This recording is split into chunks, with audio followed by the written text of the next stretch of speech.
welcome to People and Places. It's me, Dr. Mama K, and we are at the Africa Tech Festival 2024 taking place at the CTICC Cape Town, South Africa. Wow, it's over 3 days, 11, 12, 13 November 2024. So you're going to see some speakers, people, visitors who attended, and a lot of other things. And it's high time things like this, especially in the tech world, is happening in Cape Town. And I'm so blessed as well to have one of my AWEC sister who will be seeing and sharing her story a little bit because she is one of the speakers at the event. So enjoy.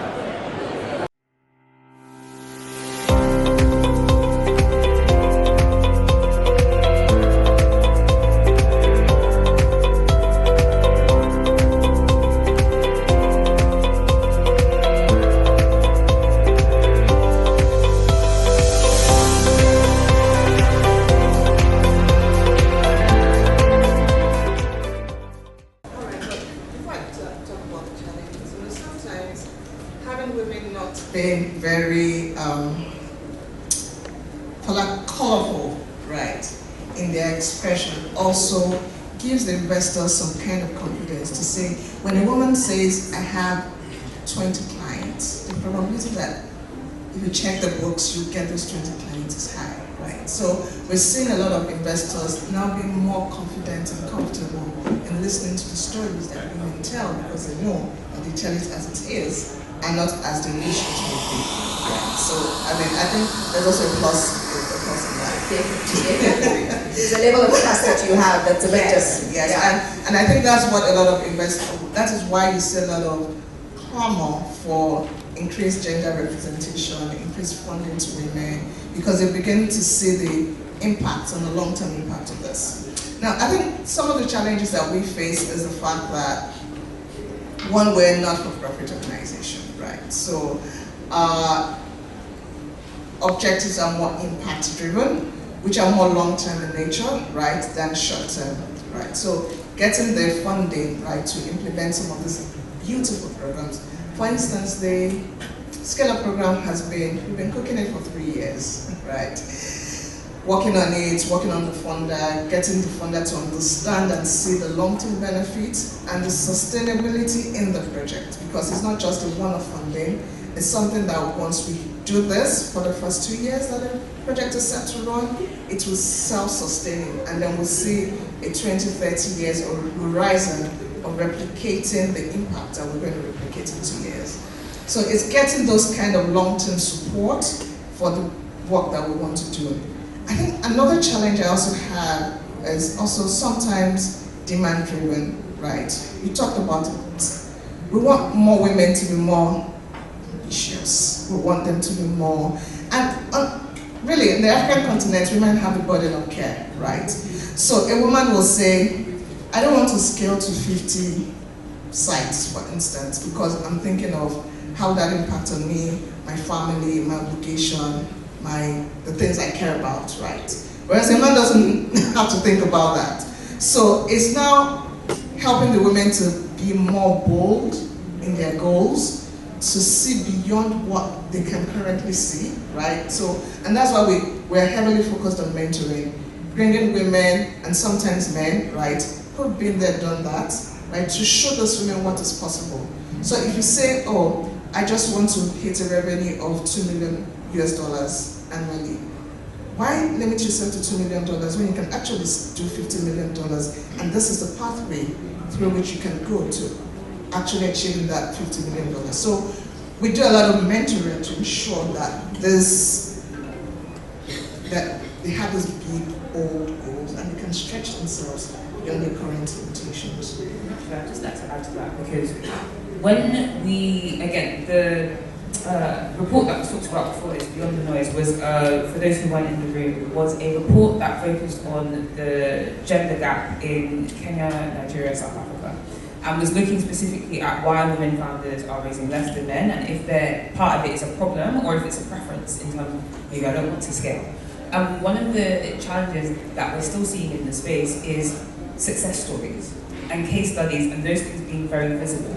And the reality of the situation is, it's not that the success stories do not exist. It's actually that some women founders who are doing very well are also just visibility averse. Like they do not, I spoke to a number of investors who were doing early stage funding, particularly in Nigeria and Kenya actually, and they were saying they're having issues with women founders who, their businesses are doing very well, they have very good numbers and are able to scale, but simply do not want to go out and speak to investors because of the type of investors that they are still facing in the space, do not want to do press releases and end up in TechCrunch or have to post on LinkedIn very regularly, and so are happy having their businesses running along steadily. And so actually it's a storytelling in terms of how, it's a problem with storytelling in terms of how ambitious they are for the business, but actually it's also a problem of storytelling because for some investors as well, particularly in the venture space, they want their money out at some point. But if you have a founder who's doing very well but doesn't want to go on to raise more capital, then actually they cannot exit their position and so are still facing issues with those founders. And so actually the storytelling piece in terms of visibility of women founders who are doing well, who are getting exits but not telling the world, is also an issue. So we provide support with them. So we don't want you to do your storytelling, it's okay.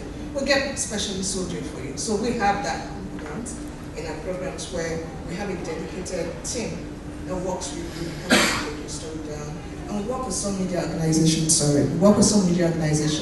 who help them now push out those stories. So yes, women are not naturally akin to amplifying their stories. You just tell us what you want to tell us, and then we'll get the media companies to help amplify that. So we have a team that supports women on that, because we know that it's not something that comes natural to women. Fantastic. You have led very beautifully into my next question, which is, I think, you're both doing incredible work in the space, but if you could have another partner or somebody else in the space, whether it's an incubator or an accelerator or a VC fund or whatever it is, supporting you or doing something to help you in the space or to support one of the challenges that you face, what would that be? Very audacious goals. It will always come to funding, because for us, we've worked in this space for so long, we have the solutions, we're just waiting for implementation, right? So, like I said, we have, for instance, the Aspiring Angel Investors Program. We have everything set up, the curriculum has been set up, everything designed, we just need it funded. Once we have the funding, you know how many female angel investors we're going to have in Africa? Right, so once we have that funding, right, every other thing else will fall into place.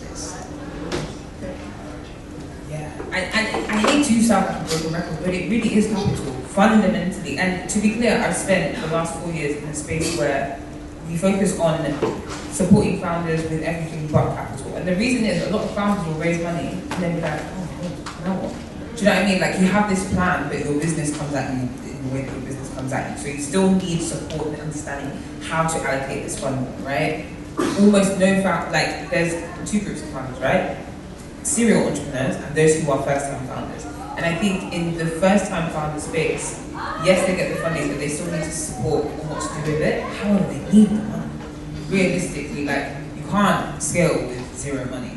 And so when I say that we need money, you don't have to give me the money. But if I could have a partner that would match fund any founder that I bring on, because I do my due diligence, then that would be great, because then they have the money to try and also to fail. Because I think one of the issues as well that we often see is that if a woman founder fails, she's a lot less likely to go on to try again with a different business. Whereas actually we're seeing that even in this season, outside of what we had for the funding winter, the founders who continue to go on to raise, whether in Europe or in Africa, are founders who have built businesses before.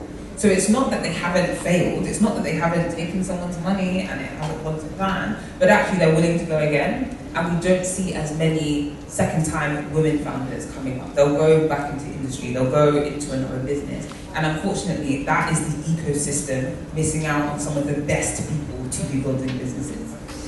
And we have a program that specifically targets women who have failed in business, because we realize that when you have that experience and you give you the learning curriculum that we give you, the mentorship that we give you, the networks that we give you, the impact is multiplied because you understand where you're coming from, right? You understand the mistakes you've made, and you're willing to absorb everything that we give you like a sponge.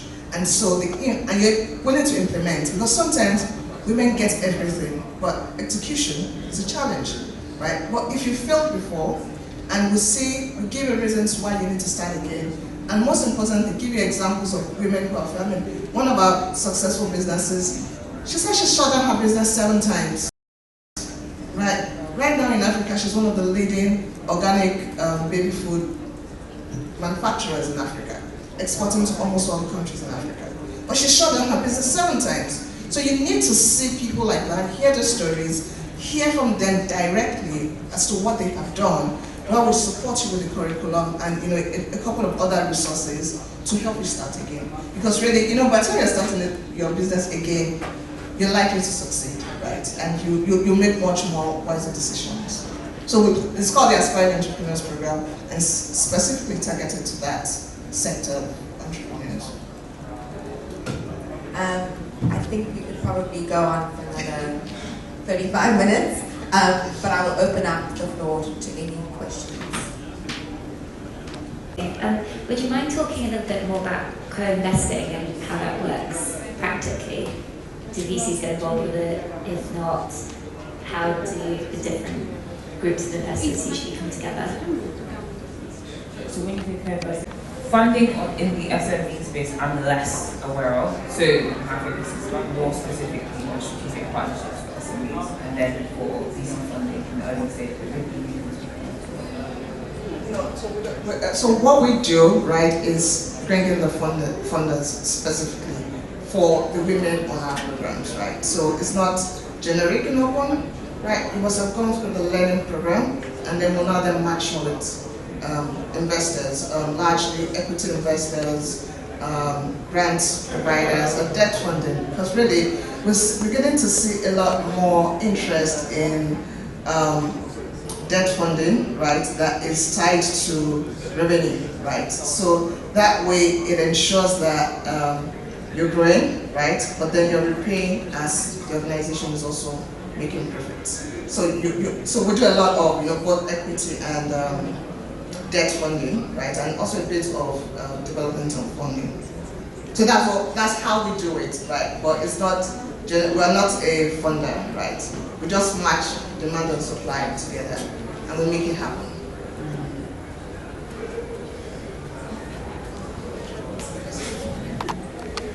My question has to do with mentorship. I think it was spoken about earlier, but how does one go about finding a mentor? Do you always need to join organizations? If, say, you're an early stage startup, how does one go about locating these mentors? And how do you approach a person to ask them to be your mentor? Because some people can be very, I would say, they wouldn't want to be mentors because perhaps maybe your idea is not good enough, or you don't have any convincing agenda, for lack of a better term. So. Okay, I can speak to that. I mean, it's something that we do, but I'm sure Precious has some ideas. So I think this, okay, so simple story, that short story. So I wanted to buy a new car, and I was asking my daughter, what color of car should I buy? And she was like, oh, mommy, you like purple, you should buy a purple car. And I'm like, purple car? I've never seen a purple car. And then what had happened was that after that day, I started seeing purple cars on a daily basis, right? So why do I say that? If you want a mentor, the first thing you need to articulate is, what are your needs, right? It's as simple as it sounds, it's quite effective. What are your needs? What do you need in a mentor? And in articulating that, you need to put into consideration where you are, right? Are you just starting up, trying to develop product market fit, or are you looking to scale? Or are you looking for sector-specific competence in a mentor? So articulate what you need in a mentor, right? And what problems exactly do you need your mentor to help you? Because once you have that clarity in your mind and in your head, when you approach a mentor, it's usually, there's always a connection because you're clear. Most often than not, when people reach out to me for mentorship. They just want that network. It's not like they have a clearly defined problem that they have. Or so, first thing, have a clear articulation of what stage you are and what your problem is. And then, second thing is to find that mentor. Now, there are so many ways in which you can do it. First and foremost, conferences like this are great opportunities for you to find the mentors that match the problems that you have, right? So you can also go on digital platforms. LinkedIn is a fantastic place. X is also a good place, and there's so many startup-focused Slack channels where you can find these people, and so many other platforms, right? And you also need to, in approaching mentors, you need to realize that mentoring is a two-way street, right? So I usually will say, start with what value can you provide to the mentor, right? If you approach it from that perspective, then it's now a mutually beneficial relationship where you're providing value to the mentor and the mentor is providing value to you. But three key things you need to look out for when looking out for a mentor. First is competence. Does the mentor have the competence that you require for your business, right? Second is the connections. Now, a mentor should also be able to provide you with access to networks, right, that will support the phase of growth in which you are in. And then finally, it's commitment. If a mentor is not committed to you, you are as good as not having a mentor. So the question is, how committed is your mentor to you? But you can't get that commitment if it's not a two-way street, where you are also adding value and you're showing commitment to the ideals of your mentor. So, yeah, I would definitely echo all those points. I think sometimes when you're definitely in an earlier stage, whether of your career or whether of your building business, it can be hard to think, okay, this person's like a big executive, they've done all these things, what value can I actually provide to them? And so you may not be able to articulate, okay, I can do X, Y, Z for you, but what you can do with your ask is be very clear about the amount of time that you're trying to take from them as well. Because I think often, yes, like if you're reaching out to someone for them to be your mentor, they're probably a busy person, and that's why you're attracted to them in some way, shape, or form. And so you have to be able to say, okay, I would like to understand A, B, or C, and I would love to meet with you. Even if it's just one initial conversation, that can spark something to see if you actually have a connection with that person, because you may not actually vibe. And all of these things from the density are about vibe. So I would definitely say that.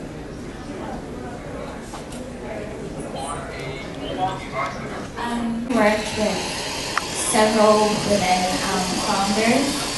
What advice would you give aspiring founders? What lessons have other founders learned? okay, so first is, don't do entrepreneurship alone. Find your tribe. It's beautiful when you have a community of women who are doing the same thing as you're doing. It's magical. You don't have to reinvent the wheel, right? There's beauty in the support. And we're Africans, right? So we know that communal, feeling. So just one thing, find your tribe. And once you find your tribe, things get easier.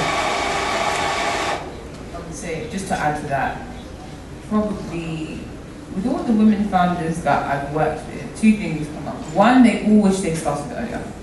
And I think I've seen more women start businesses after 2 or 3 years of toying with an idea than men. And that's not to say that some will not just start, but within the ecosystem, usually you will hear people, just start, just go for it, just do it. And I find that women are more likely to delay. So starting out as soon as possible so that you can test is important. The second thing that these founders often say is, okay, but what if this goes wrong, or what if that goes wrong? And so I wouldn't say, oh, just go and fail fast. Again, I think that's a very tech bro behavior. Actually, the thing is, just be prepared to fail. Something will go wrong. Something is not going to go the way that you want it to go. Facts. Just be prepared for it and continue anyway. Because the reality of the situation is, you can listen to as many podcasts, speak to as many people, but until you start implementing the idea and seeing where the actual issues are, talk to clients, talk to customers, talk to potential people, you won't be building anything. So it's just to know that something will go wrong, and just start to implement until you get to that point, so that then you can learn and you can redirect what you can do. So I just want to add quickly to that. And when things go wrong, be rest assured that you're not the first person to face that challenge. There's someone somewhere who's faced it. Look for that person and get support, gets clarity. Just my one point on both your questions is, don't be afraid to ask. Just ask. If you want a mentor, hi, Precious, I think you're fabulous. I'd love to learn more. Just ask. And I think from the entire panel today, there is a fear that women innately for some reason have, and we'd rather be conservative and not jump off the cliff. Just ask, just jump off the cliff and do it. I think is the moral of the panel today. I think we have run out of time, but this was really really fantastic panel discussion. If anybody would like to chat to any of the panelists afterwards, please do so. Thank you very much. Thank you.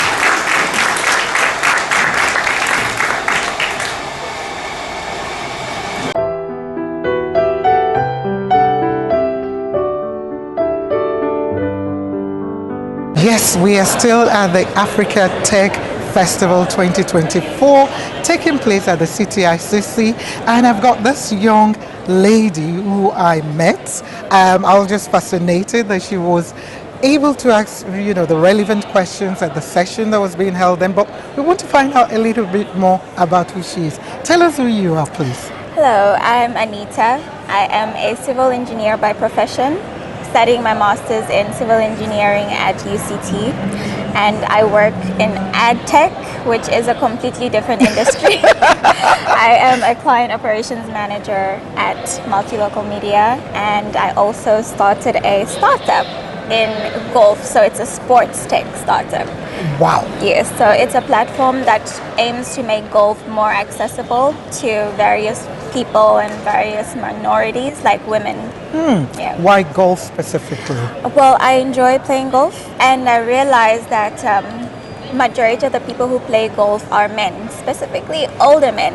And I realized that women aren't playing the game and they don't know how to start playing the game. And I wanted to use my platform to make it a little bit more accessible for them. Let's go a little bit back. Yes. Civil engineering, and that's another profession, that a lot of women or girls normally Don't shy pursue, away from and yeah, not there. yeah. Why did you decide on that, and how has that been, even though you are not kind of in that field now? So civil engineering for me started because I wanted to build my own house. Like I that. wanted to build my own house, but also because it was an industry at the time when I first pursued it in 2015. Very few girls were pursuing that career, and I wanted to challenge myself to pursue it.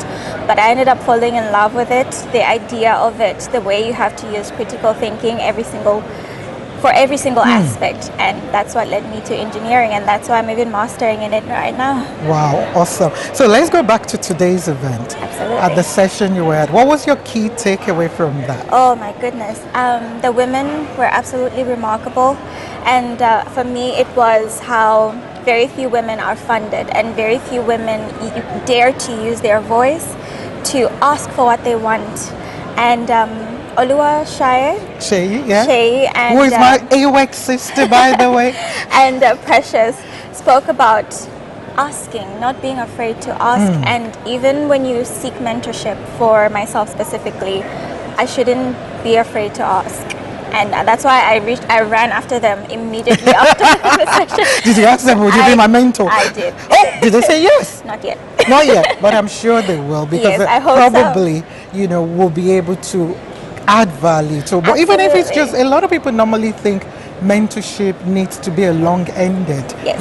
relationship. It could be as short or as long as, both the mentee or mentors, Absolutely. want. But like they gave you the example, there's somebody who's committed, somebody Yeah. who can, relate to, connect you as well to the right people, even if they're not the one.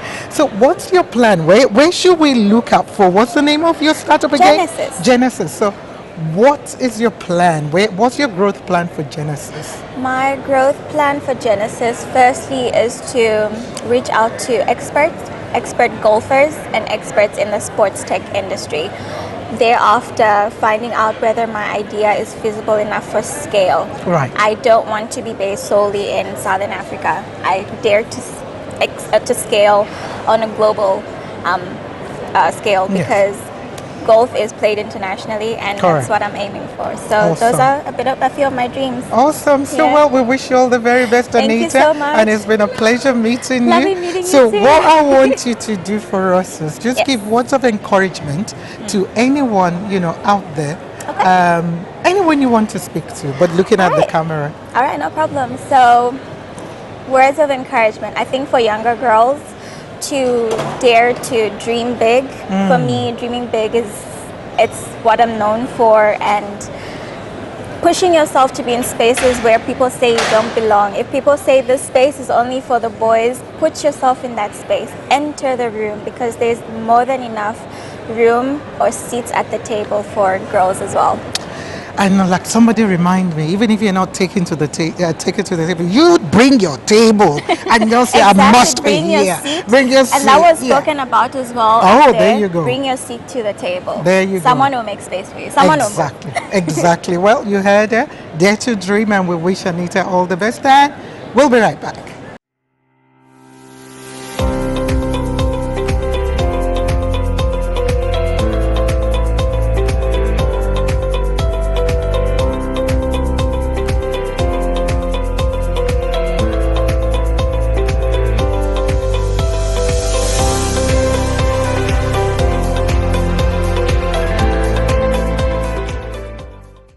Yes, we are still at the African Tech Festival 2024, taking place at the CTICC. And I've got my friend, sister, mentee, what else can I call her? We can go on. Founder, startup, a lot, a model. She does so much in the community. She's with Empower Freak. But let's hear it from her. Chantel, how are you today? I'm great, thanks. They say from Iron Age to Stone Age, we're in the technological edge. Tell me about it. Beautiful. So, why did you decide to come for African Tech? Oh my word, the technological side, everyone is like excited about it. Everyone is going online nowadays. It's a hype on the internet. I love the way the world is advancing. So I want to be part of the Big Bang Theory. Awesome. Yeah. Tell us about Empower Freak. Okay, Empower Freak is an organization that's empowering underprivileged communities and underrepresented communities through skill upliftment courses. So amongst our courses is the business studies and the technological that has been added. So why not being here? There we go. So for you today, what have you been part of? What have you seen so far? Okay, I've been part of the startup, the Yali, Almini, then I've been part of the Grind Up. So what was happening, we're being taught on technology, the impact of it on communities, in people. When they learn how to use technology, they can work online, get like paid online, do a lot of things that empowers them. Study online as well. We've been doing physical class, now looking at like the other virtual one. So like I'm sure that's something for you that you take to Empower Freak that you can practice. True. So what are your growth plans for Empower Freak? Where do you want to see Empower Freak in 5 years' time? Oh my word, I want to see it like in the whole of Africa. Africa is 53 countries. I want it to be in the 53 countries of Africa: Nigeria, Congo, Morocco, Gambia, and we'll be operating also like online as well, so that like everyone gets the opportunity to study and be someone else. That's what I'm looking at in 5 years' time. Awesome. All across. Yes. Wow, you look beautiful as so always. much. I'm not surprised. So we can't wait to hear more what Empower Freak is doing, and we wish you all the very best for the future. You know how we roll here, so we don't finish without giving someone out there a word of encouragement. So please, can you give word of encouragement to anyone out there? Thank you so much. It's never too late. You can achieve whatever you want to achieve. If you set your mind to, your heart to it, you can. And ladies and gentlemen, don't give up. Technology is the new means. Start learning about technology. You can do it always. Thank you. There you go. It's never too late. Don't give up. Start. Tech. Tech out. Don't be left out. Yes. We'll be right back. Yeah, thank you so much.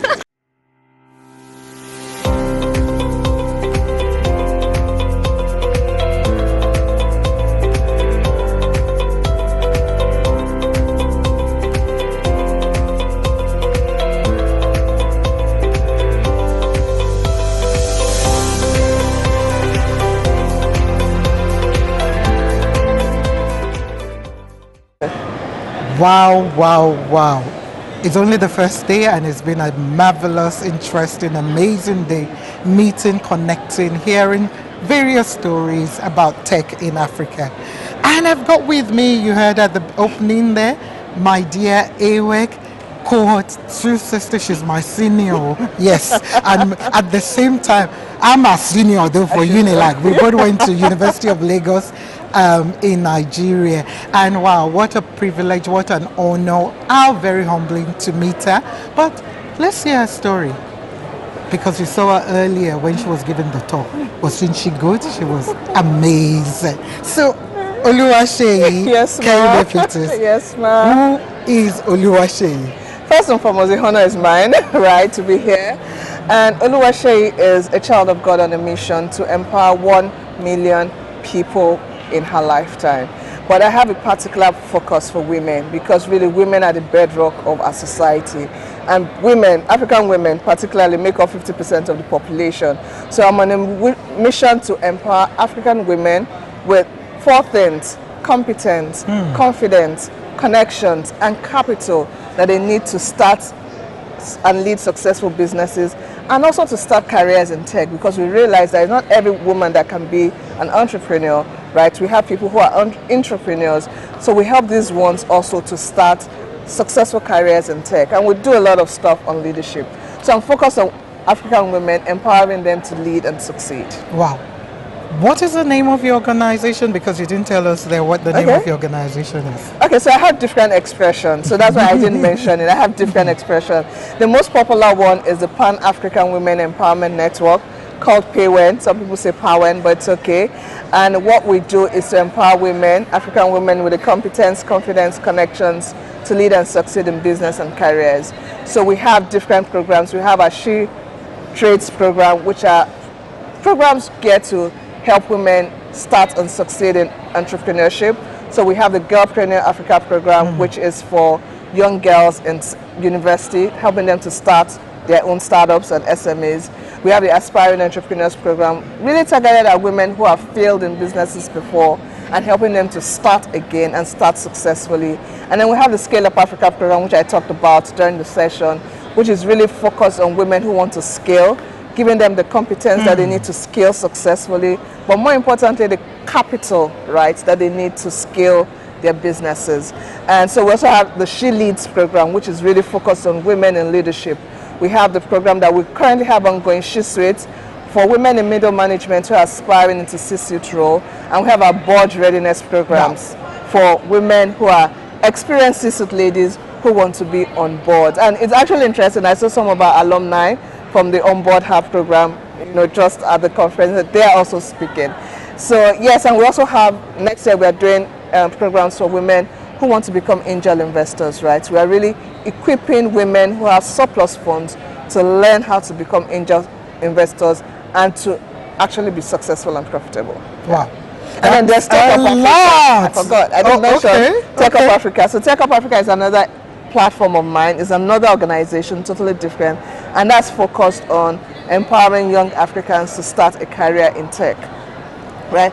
Every year, in the past 2 years, we have empowered 1,000 women, 1,000 women and men, right? Empower them to start a career in tech. 1,000 every year.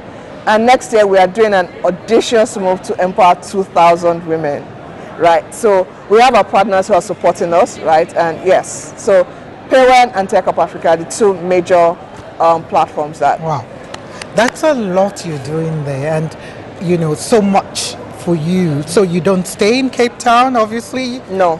Can you tell us where you stay? So I'm based in the United Kingdom, but we operate remotely, right? So we have beneficiaries across the world, focused on Africa. So we have beneficiaries in about 39 countries in Africa.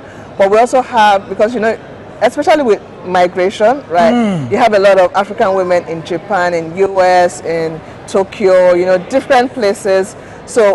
And that's why we say we focus on African women, irrespective of where you're based. You can be in Europe, you can be in Asia, you can be anywhere. We want to help you to lead and succeed, either as a businesswoman or as a woman in career. So you were a speaker at a session up there. Tell us what that session was about, the topic and how it was at the end of the day for you. Okay, so the session was largely around catalyzing funding, right, for women startups. And I think one of the things that I liked about the session is that we were very practical. You know, we didn't come with the data and the statistics that you typically would have with sessions like this. I shared my experience, I shared my story, and other panelists also shared their experience. So it was such a beautiful, alignment between the panelists who just brought in their experience on the field to share about how can we, in practical terms, not English, right? In practical terms, catalyze more funding for African female business entrepreneurs. Funding was one of the things that came up and always comes up all the time. How do we get around it, or what more can be done to address this as a challenge, especially for women who might want to go into tech, which is a big area? Okay, you know, interestingly, I actually just authored a book on this, right? And the solutions have to be dual-pronged. So we have solutions from the demand side, and we have solutions from the supply side. Solutions from the demand side is that, you know, there are actually some women who will just say, I don't want to scale. I don't want to get funding. I'm fine where I am. So it's now beginning to work with such women. And then even for those who say, okay, I want to scale, they don't know how to, they don't know what to do, they don't even have the supporting documentation and everything they need. So we're working on the demand side, right? To say, we're going to equip you with the competence, all the things that you need to know. But more importantly, we're also going to equip you with, we're going to, you know, sometimes for women is the fact that they're not seeing role models, right? So one of the things we're very key about doing in Paywen is bringing role models. People who have walked that path and who will tell you, look, it might be difficult, but it's good. It might be tough, but the end is beautiful.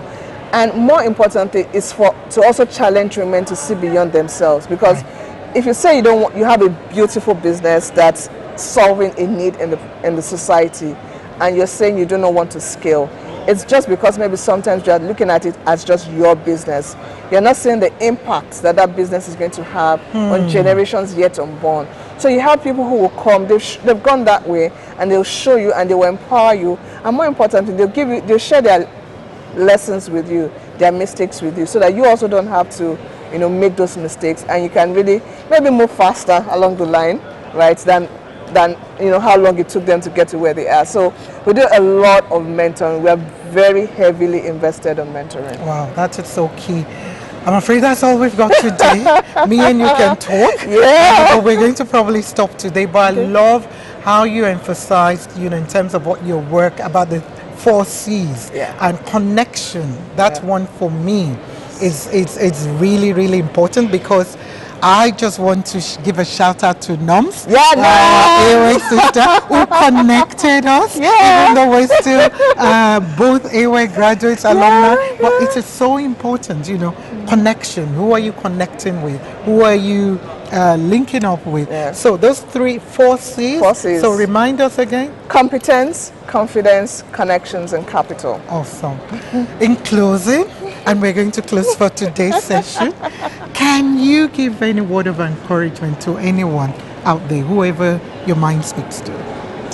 Okay, so now here am I speaking to women who feel you cannot do it, right? You feel, oh, life has happened, life always happens, right?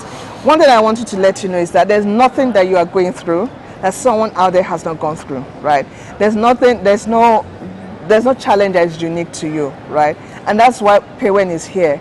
We have a community of women who will show you, look, whatever it is, that no matter what the challenge you face, you've been bankrupt, your business has gone, even if it's personal issues, there's someone somewhere who has gone through. Reach out to people, right? Because it really, and let me share an example, maybe that would help whoever is listening, and I don't even know why I'm sharing this. 2019, I was in a phase of my life where I also had my own challenges, and as God will have it, I got a free ticket to attend a conference that was organized by the same organizers of this program, Informa. It was called Nigeria.com then. And I just went for that conference just because I wanted to leave the house. And I attended that conference, and I saw a lady speak, and I was like, wow, I loved how she spoke. I'd like to be like that one day. And I didn't know that a seed was planted, right? I'm here today as a speaker, not because 5 months ago I planned it. No, absolutely no. But then I then just saw the advert again. A friend of mine was speaking at the event, and then I was like, oh, I'd like to speak at that event. And she's like, oh, they really want someone like you to speak at this event. And then she made the connections, and here I am, not speaking at one event, but speaking at 2 events. But guess what? If I did not step out of whatever it is I was going through 5 years ago and say I'm still going to go out, right? I never wouldn't have even known that an organization like this existed. Now, if that seed was not planted, I wouldn't have identified it when I saw it, and I wouldn't be here today. So no matter what it is that you're going through, there's someone out there who's gone through it. Reach out. And no matter how bad it is, just come out of it. Take a step at a time. Every day, just movement, no matter how slow, is better than just staying, stagnant. So no matter what it is, you've got this. And if you need help or you need support, just connect with us. www.pawen.org, right? Or info@pawen.org. We are always here to support you. You've got this, you can do it. I love that. Thank you so much, Thank you so much, Mama We can't Kay. wait to come back to hear more of your session, which we will be covering. Thank You you. heard that. You saw where to connect with them. We will share that at the end of the program as well. And wow, we wish you all the very best. Thank you so much, for what Ma. you're doing. Thank You you. look beautiful, by the Thank way, and the you. orange. Thank Don't start you. dancing. This woman, we're closing. We're closing. We finished. Yellow and orange. Well, that's all we've got time for Thank today. you. And we wish you all the very best. Remember, there's still time, to do something you love. Reach out. You've heard various advice given earlier on. Reach out, communicate, connect. Look for capital. If you don't need capital, find mentors. The worst they can tell you is A no. no. So till next time, stay safe, stay blessed. Remember, God is love. Ciao.